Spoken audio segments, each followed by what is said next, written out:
무위, 무불위. 저는 청년 때 노자를 참 좋아했습니다. 노자의 사상을 흔히 무위, 무불위라고 합니다. 아무것도 하지 않는 듯하나 아무것도 하지 않는 것이 아닌, 즉 못하는 것이 없다는 것을 뜻하는 것입니다. 돌을 닦는 사람은 아니지만 무분리적인 무위에 도전해 보고 싶습니다. 세 종류의 사람이 있지 않을까 싶습니다.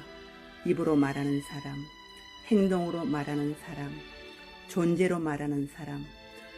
노자가 말하는 무위는 아마 세 번째 사람의 상과 행위를 이야기하는 것 같습니다. 저는 앞으로 은퇴가 한 4년 정도 남았습니다.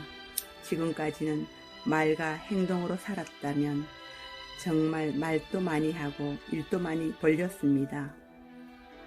은퇴 후에는 그냥 아무 말 하지 않아도, 아무런 일과 행동을 하지 않아도 존재가 말하는 사람으로 살고 싶습니다. 그것을 성경은 그리스도의 향기라고 말씀하는 것 같습니다. 그것을 성경은 그리스도의 편지라고 말씀하는 것 같습니다. 삶에서 풍기는 예수님의 냄새로 하나님의 나라를 위하여 일하는 노년이 되었으면 좋겠습니다. 제 삶이 그리스도 예수의 편지가 되는 그런 삶을 살 수 있었으면 좋겠습니다. 무의라는 말이 저는 참 좋습니다. 쓸데없는 욕심과 야망을 버리고 아무것도 하지 않는, 아무것도 하려고 하지 않는 무의에 도전하고 싶습니다. 그것을 통하여 은퇴 후에도 어떤 영향력을 행사하고, 은퇴했으나 여전히 지배구조를 장악하고 은퇴 전보다 더 활동하는 사람들보다 더 큰 무의의 영향력을 발휘하는 그런 삶에 도전해 보고 싶습니다. 할 수 있는 일을 할 때에도 힘은 발휘되지만 그보다 더 크고 무서운 힘은 할 수 있는 일을 하지 않고 있을 때 발휘된다는 것을 입증해 보일 수 있었으면 좋겠습니다.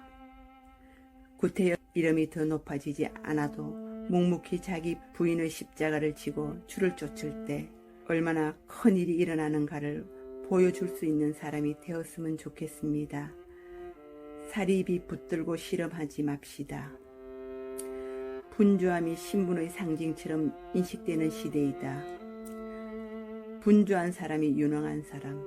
그런데 저녁 되어 그날의 일들을 뽑아보면 딱히 한 일도 없는 것 같아 마음이 허전하고 서산해진다.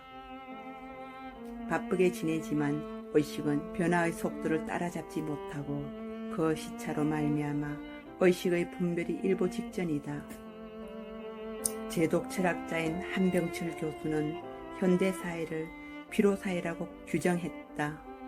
성공적 인간이라는 이상에 유혹당한 사람들이 과도할 정도로 자기를 몰아붙이고 착취하고 있다는 것이다. 사람들이 저마다 스펙 쌓기에 몰두하고 있는 사회, 성과를 통해 사람의 가치를 평가하는 사회에서 개인은 소진되고 마모될 수밖에 없다. 그 결과가 만성적 피로, 우울증 등 신경성 질환의 증가가 만연하다. 벗어날 길은 없는 것일까? 있다.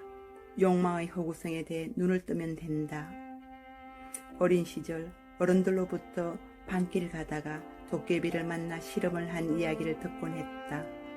도깨비에게 끌려가지 않으려고 사력을 다했지만 기력이 소진되어 포기하려는 찰나 새벽닭 울음소리가 들려왔고 도깨비가 한급히 달아났다는 것이다. 정신이 돌아와 주위를 둘러보니 자기 옆에 사리비가 놓여있더라는 것이다. 사리비를 도깨비인 줄 알고 밤새 실험했다는 것이다. 다소 허망한 결말이다. 하지만 곰곰이 생각해보니 참 절묘하고 오모한 이치가 숨어있다. 우리가 죽기 살기로 매달리고 있는 대상이 겨우 사리비에 지나지 않는다는 것, 그리고 그것을 깨닫게 된 때는 새벽닭 울음소리가 들려오고 여명이 밝아오는 때였다는 것이 아닌가. 어쩌면 이런 것인지도 모르겠다. 우리를 붙들고 놓아주지 않는 것, 아니 우리가 차마 놓을 수 없다고 생각하고 있는 것이 사실은 하찮은 것, 사리비일 수도 있다는 뜻이다.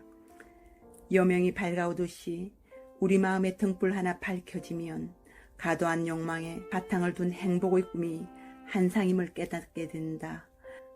그러므로 성도는 육신의 행복을 위해 사는 데만 분주하지 말고 하늘의 신령한 것을 구하는 데 더욱 집중해야 할 것이다.